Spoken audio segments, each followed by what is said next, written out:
So now let's talk about time management.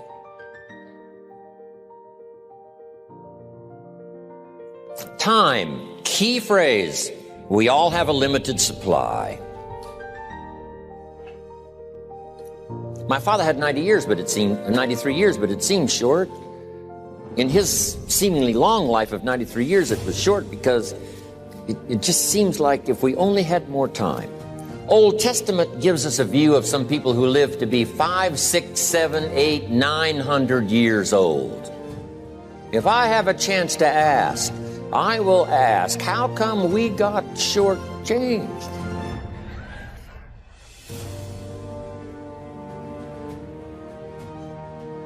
Wouldn't that be a good question if you had a chance to ask? Imagine 700, 800, 900 years to watch generation after generation after generation after generation stay healthy and well. I mean, you gotta be healthy to make it to 900. You gotta take your vitamins.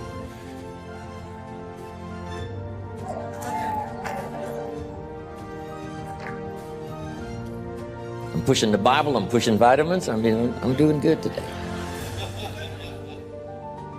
So, the key is time is precious. Now let me give you Bill Bailey's description of time.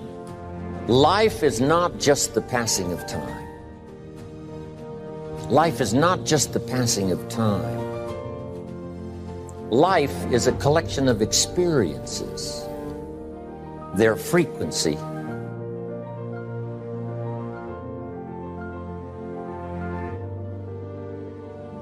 and their intensity.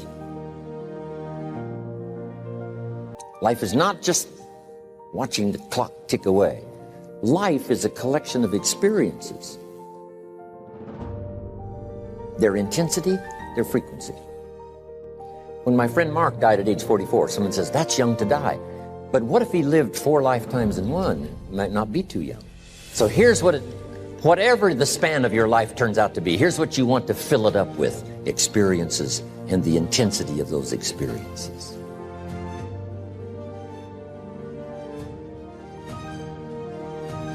But now let's talk about the management of time.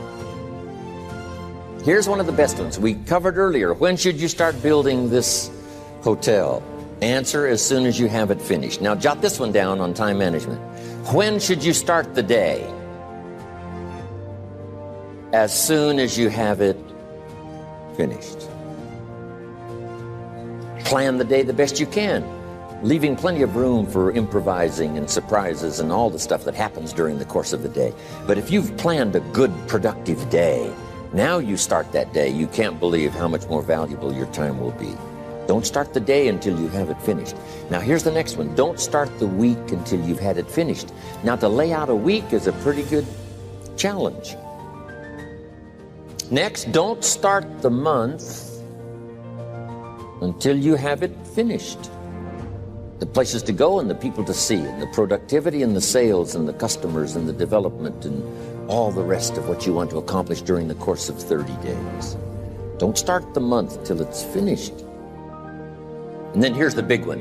This is really challenging. Don't start the year until you have it finished. To the best of your ability. It can't be finished like minute by minute.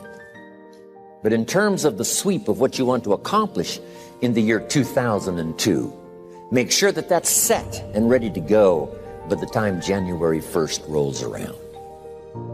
And it might get all upset. It might get torn up and you do a new one. You make so much progress the first 90 days that now you've multiplied it all by 2, by 3. Because that happened to me. I thought, wow, this is going to be a great year. By the time I'd finished the 3rd month, I'm rolling, I'm soaring. So many things are happening, I revised my whole year's plan. Okay. Now, jot this down. Approaches to the management of time. Here's the first one. Ignore the subject. I mean, that's good advice. Don't let anything overly bug you. Because remember now, you don't have to do anything. Someone says, well, I got to get a handle on my time. The answer is no, you don't. If you want to let it all go, you can let it all go. I mean, this is good advice. Somebody says, you ought, you ought, you ought. Jot this down. Ignore all the you oughts or you should. Only if they're giving general information. We should. It's better to say if you're teaching, we should. Not you should, we should. Then you let me listen in without it being too confrontational. If everyone did this, see, that'd be great. And then you give a person a chance to choose to do it or not to do it.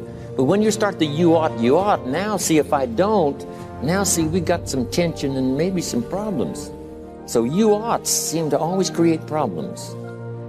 When you're talking to your kids, you say, no, if kids would do this, not always saying if you did this, life would be better, but if kids did this, life would be better. It's like making a little talk and letting them listen in. And then it's a little less confrontational. It gives us a choice. In one of my seminars, here's what I teach. All life form strives to the max of its potential except human beings. All life form strives to the max of its potential except human beings. How tall will a tree grow? As tall as it possibly can. You never heard of a tree growing half as high as it could. No, trees don't grow half. A tree drives its roots as deep as it can, reaches as high as it can, produces every leaf it can, every fruit it possibly can. To the max. Every life form strives to the max, except human beings. Now, why not human beings? Jot this down. You've been given the dignity of choice. You're not a robot. You don't have to repeat this year the same as last year. You can tear up last year's plan, develop a new plan.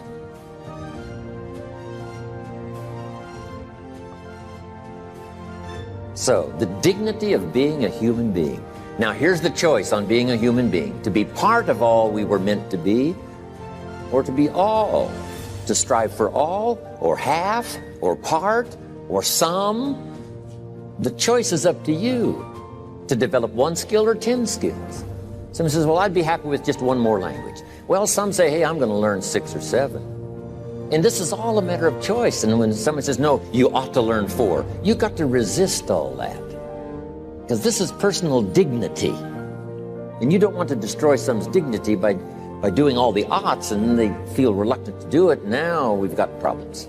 So if you want to, just ignore this subject on time management. Now here's the next one. Step down to something easier.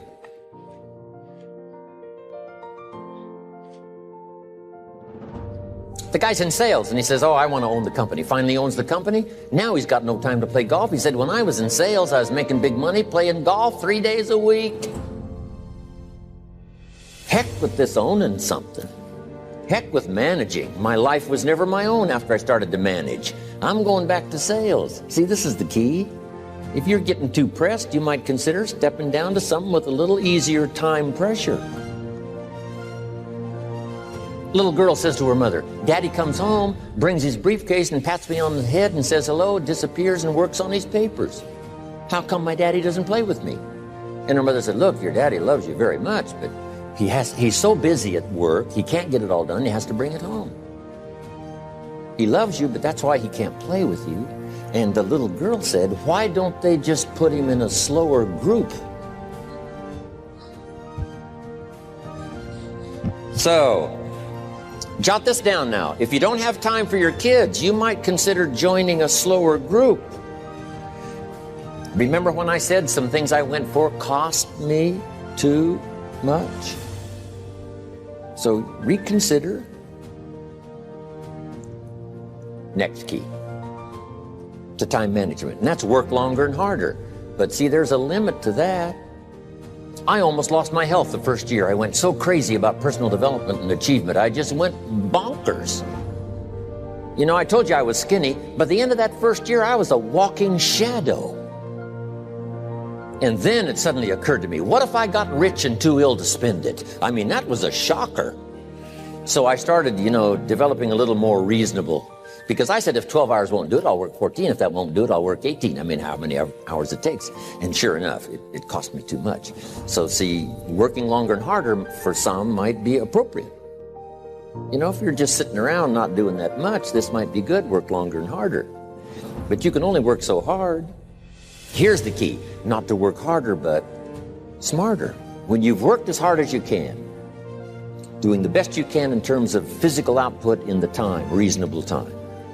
Now here's the ultimate in the management of time, and that is you simply become more skillful. When I first got into sales, I was around people that could get, 9 out of 10, 8 out of 10. And when I first started, I could only get 1 out of 10. But here's what I did. I worked around the clock, so that I would make up in numbers what I lacked in skill. That's good in sales. You got to jot that down. When you're new, you make up in numbers what you lack in skill. Now, when you become more skillful, the numbers can go down because now your persuasive ability and all of that is now so high that you don't need to put as many numbers out. But at first, if you want to compete or if you want to really get good, you've got to put in the numbers. But if you get more from yourself, develop more of yourself, now the time management becomes an easier task. Now here's the next thing. Either you run the project or it runs you. I've found out when you start something, at first you're in charge. All of a sudden, a year later, it's in charge. Some of the companies I started, I'm telling you, I'm in control. A couple of years later, I'm out of control. At first, I've got it on the run. 2 years later, it's got me on the run. Haven't got enough time. I'm dizzy with trying to get it all done. So here's part of the key, and that's to get in charge. Say, I'm going to take charge of my health. One of my albums is entitled, Take Charge of Your Life. Take charge of your time. Take charge of your resources, which we're going to talk about next. Take charge of your health. You're the one that's responsible for it. It's not a requirement of society that you not have a heart attack and take care of your family. That's not a requirement of society, but you must make it a requirement of yourself. Society doesn't require that you build a financial wall around your family nothing can get through. That's not a requirement of society. It's a requirement you impose on yourself to build a financial wall around your family nothing can get through. So impose on yourself this self-development of being in charge, taking charge of your life and your health and your future and your responsibilities and all the rest. Next, reasonable time is enough time to achieve all of your goals. Just jot that down. Reasonable time is enough time. I had to learn that. Reasonable time is enough time.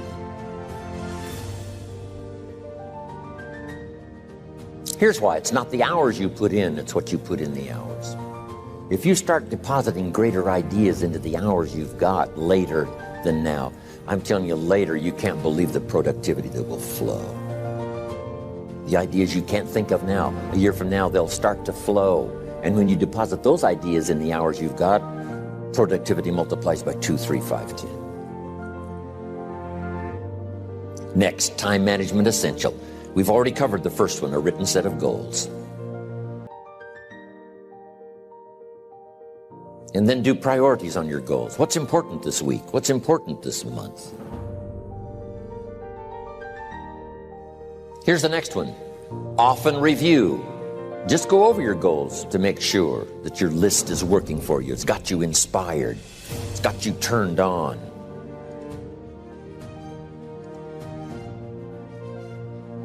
Somebody says, how come you're up so early? Say, if you were headed where I'm headed, you'd be up early too. Wow. If you were going to meet who I'm going to meet, you'd be up early. If it was going to stack up for you like it's stacking up for me, you'd be getting up early. Here's some more time management essentials. Learn to study what we call majors and minors. You pick up the phone. Here's what you must say when you pick up the phone. Is this a major conversation or a minor conversation? If it's minor, a few pleasantries and you're done. If it's major, maybe you've got to make a few notes. So here's the next one. Important conversations, make an agenda before you make the call. Just jot down a little agenda. It's so easy now to just talk out of your head. Did you ever hear a conversation end like this? Let's see, there was something else. See, you don't look that swift. I can't think of it right now. I'll call you back. See, you look a little incompetent. Let's see, there was something. It escapes me right now. Really? So have you got this now? Make an agenda before you make a call if it's an important call. Now later that saves you all kinds of stuff. You call John in, the salesman, say, John, remember those 4 things we went over? He said, no, we didn't talk about that. And then you pull out your daytime or whatever, and there's the list you made when you made the call. He said, oh yes, seems like I do remember. And you've got him with your list. If it's just, salespeople especially can talk you out of what's in your head. It's true. No, we didn't talk about that. And if you don't have a little proof, I'm telling you, it's gone. So make an agenda before you make a call. So what's major, what's minor? Now here's the key on this. Don't major in minor things. If you take up major time to do minor things, I'm telling you, you'll be behind the curve constantly. Here's what we learn in sales training. What's major time and what's minor time? Here's minor time, thinking about prospects. Here's minor time, making lists of prospects. Here's minor time, keeping books on prospects. Here's minor time, going to see the prospect. Here's minor time, evaluating the prospect after you've been there. That's all minor time. Here's major time, in the presence of the prospect. That's major time. And if you took a look, if you're in sales and you took a look at a week, you'd say, my gosh, I'm spending 90% of my time on the minor stuff and so little time on the major stuff in the presence of. How many hours in the presence of in my day? How many hours in the presence of during my sales week? Because the time that really counts is in the presence of. Majors and minors. Here's another key time management essential. Don't mistake movement for achievement. It's easy to get faked out by being busy. Guy comes home at night all exhausted, falls in the chair and says, oh, I've been going. Here's the big question. Doing what? It's not the going. Some people are going, and they're doing figure eights. Their progress is small. So don't mistake movement for achievement. Here's another one in sales we learned. Don't mistake courtesy for consent. If somebody's pleasant and they nod, you say, oh, they're going to buy. No, they're courteous. You can't mistake courtesy for consent.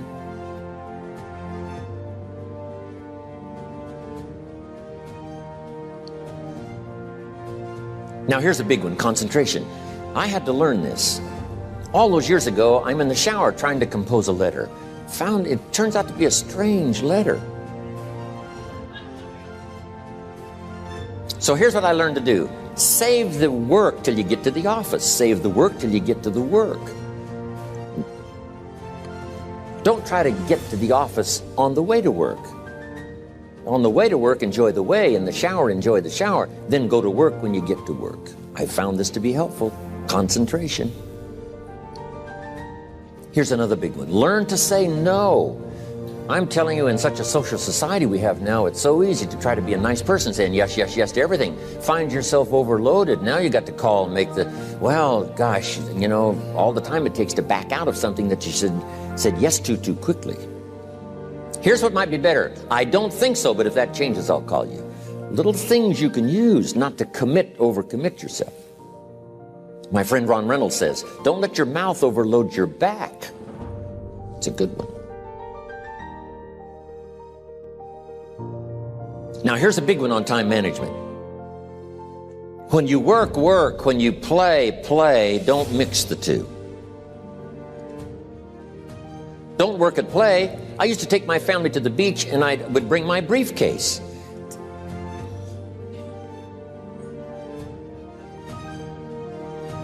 I learned not to do that. Or at the beach, I'm saying I should be at the office. Now my family's upset because I'm at the beach and I'm thinking office. Now when I'm at the office, I'm thinking what? I got to get my family to the beach. So things are not going too well at the office because I'm thinking beach, and things are not going too well at the beach because I'm thinking office. Here's what I learned to do. At the beach, be at the beach. At the office, be at the office. When you work, work. When you play, play. Don't mix the two. Don't work at play. Now here's one of the most important ones. Don't play at work. Work is too serious. You don't want the reputation of being the office joker. It's not a good one. Yes, there's time for some pleasant stories. Yes, there's time for a little humor. Yes, best if it's a happy office, of course. But I'm telling you, you got to be serious about work, because you're parting with a piece of your life for the work you do. Your work costs you a piece of your life. Here's what it's called: serious business. Not grim, not unhappy, but serious. Key. Don't play at work. The old expression, I don't think we use it anymore, horse around at the office. Play around, play jokes, play tricks. No place, not at the workplace. At the beach, yes. At the bar, yes. Somewhere else, not work. You got to treat work with all due conservative passion, because it's leading you to your future. Here's another key phrase: all work is good. You may not like your job, but if it's the stepping stones to get you to where you want to go, you got to appreciate your job. You don't have to have a passion for your job. Here's the ultimate passion: a passion for incredible success in every department of my life. That's the passion. But don't look down on some menial job you have to do to finally get you to where you want to go. No job is menial. No job is not, no, every job is noble. Training life for pay, making a contribution to society. Next, analyze how you are. And if you have some weaknesses, if you can't, doesn't seem like you can change, here's the key: get it covered. I used to keep promising myself I'd keep the books, keep the books, keep the books. Finally, I gave that up.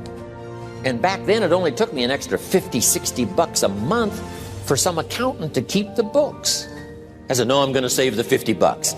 You can't believe what I started losing in productivity because I tried to save the $50. So the key is, a lot of the time you can stay like you are, but just make sure you get it covered. Okay.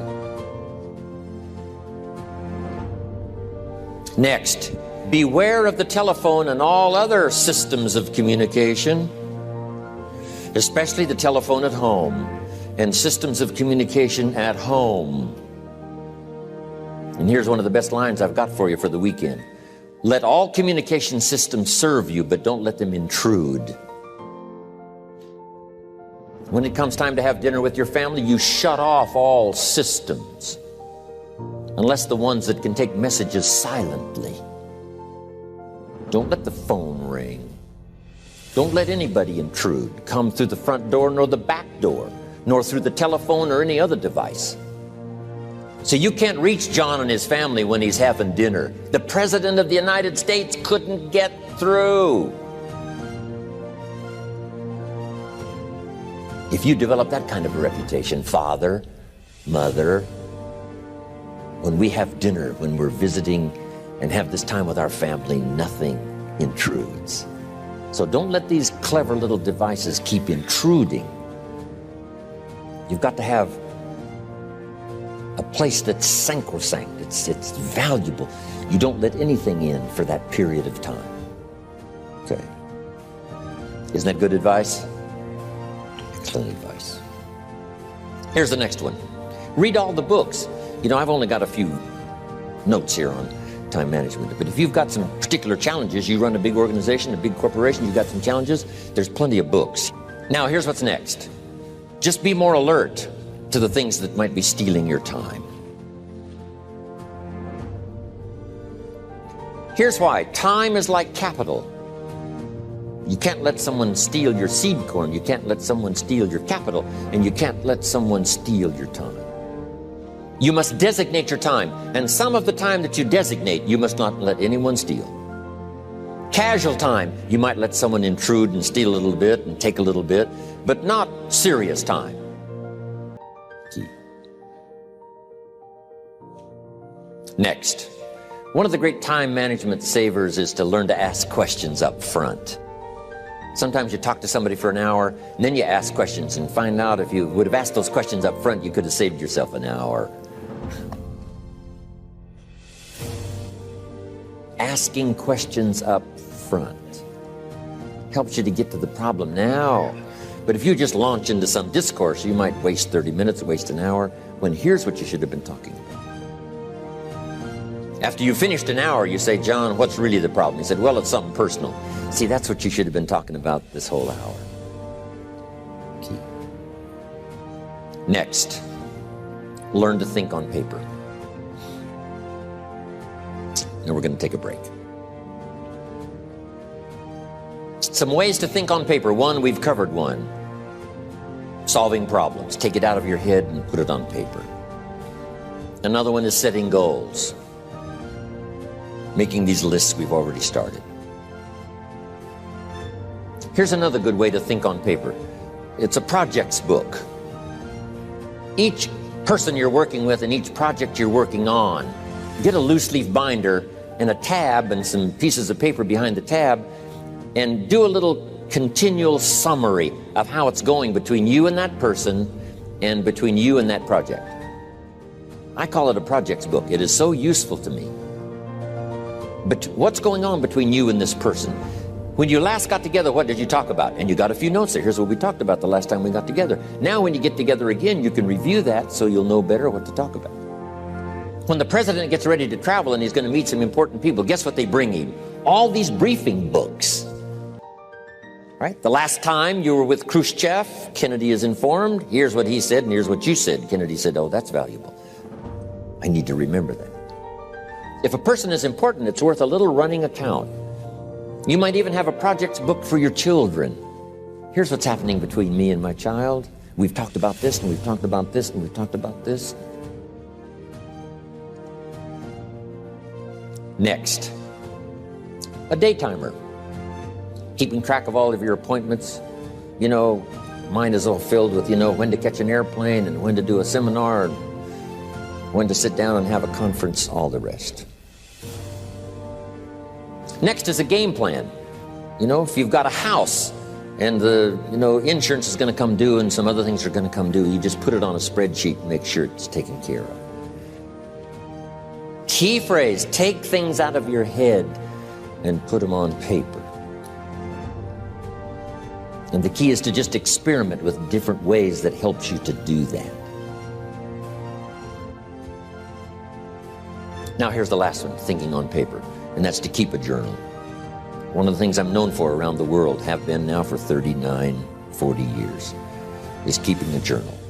Now my journal is not it's not necessarily it's not like a diary. It might be part diary.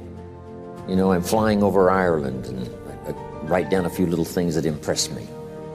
Today I met this person. Wow, what an extraordinary event. Today I conducted this seminar in Rome. 1,000 people stood up and sang for me. I've got a little bit of a diary in there. But here's what primarily your journal is for. Collecting good ideas. A journal is to collect good ideas on your health, good ideas for your business, good ideas for your future, good ideas for time management. Because I used to take notes on pieces of paper and torn off corners and backs of old envelopes and restaurant placemats. And I threw all this stuff in a drawer. It did not serve me well. I finally learned to get a bound copy, right? And just keep a journal, right? If I was here, I had my journal, I'd be taking notes, right? These 2 days in my journal. Now, if you're caught without your journal, you just take the notes when you get back home. You put those notes in your journal, throw the paper away. Because we don't usually go through paper to review. But see, my journals now make up a significant part of my own library. My journals all reserved privately for my children and my grandchildren. Can you imagine what I've collected over the years? It's unbelievable. There are 3 treasures to leave behind. I think you've already got those notes, right? Here they are. Number 1, your pictures. Don't leave the event unrecorded. It takes only a fraction of a second to say, here's who I was with. When I travel the world, right? We take all these pictures, and here's one of the gifts People send me the pictures they took of me and them. It's part of the treasures I have on the farm. Incredible.